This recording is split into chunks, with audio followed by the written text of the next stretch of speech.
Hi guys! Today is gagawa tayo ng squash casserole. My homemade squash casserole. So, start na natin. Lalagyan lang natin siya ng isang buong squash. Ayan yung ating round squash.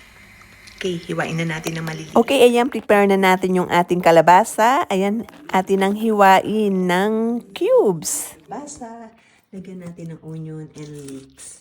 And of course, ng bawang. Okay, pakuluan na natin. Ayan, pagsama-samahin mo. Ito yung aking sariling version. Ayan, so pinakuluan ko na yung ating squash. Ayan. Ilalagyan natin ng cream, egg, and onion. Lagyan natin ng asin ng ating pinapakuluang squash. Ayan, habang pinapakuluan natin yung kalabasa, is magisa na tayo ng cream niya para maging creamy yung ating butter squash casserole. Ayan, gisa na natin ng sibuyas with butter. So habang ginigisa natin ng sibuyas, lagyan na natin ng harina. Ayan, para lumapot yung ating sauce. Ayan, so kailangan maluto yung harina. Lagyan na natin ng gatas. Ayan, haluin lang natin.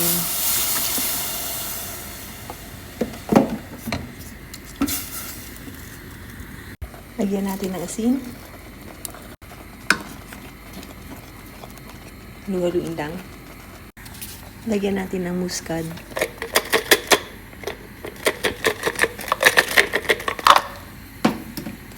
Haluin. Lagyan natin ng soya cream.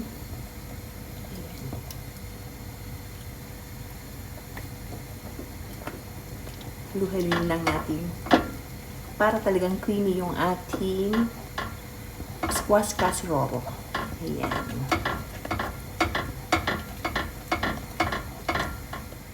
So, ayan. Ready na yung ating cream. So, I think malambot na yung ating kalabasa. So, atin ang durugin. Ayan, tinanggalan ko ng tubig. So, atin ang durugin siya. Ilagay na natin sa baking pan yung ating dinurog na kalabasa.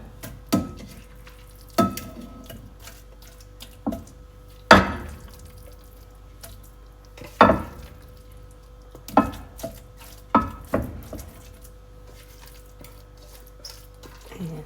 Tinimplahan ko na rin ito ng asin.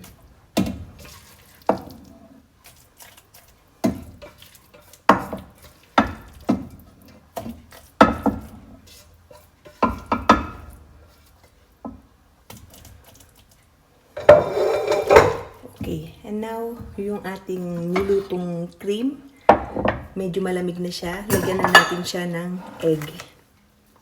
Ayan.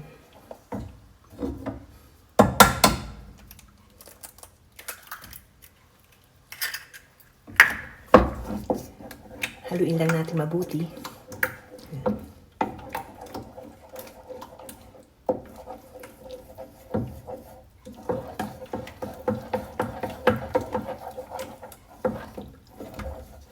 Okay. Ayan. So, ilagay na natin sa ating kalabasa.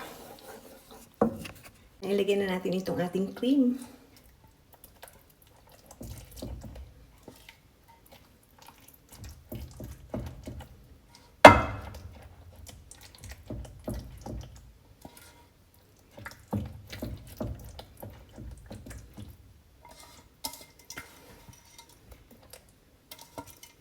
Ayan. Ilagay lang natin lahat.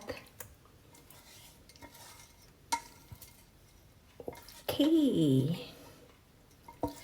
Ayan, medyo haluin natin dito sa ating kalabasa para manuot yung ating cream.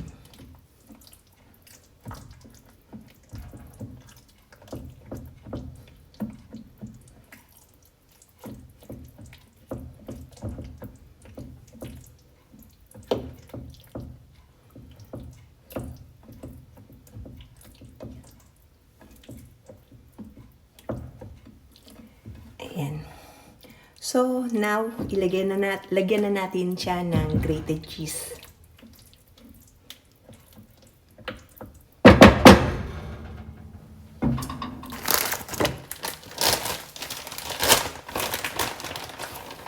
Damihan natin para mas masarap.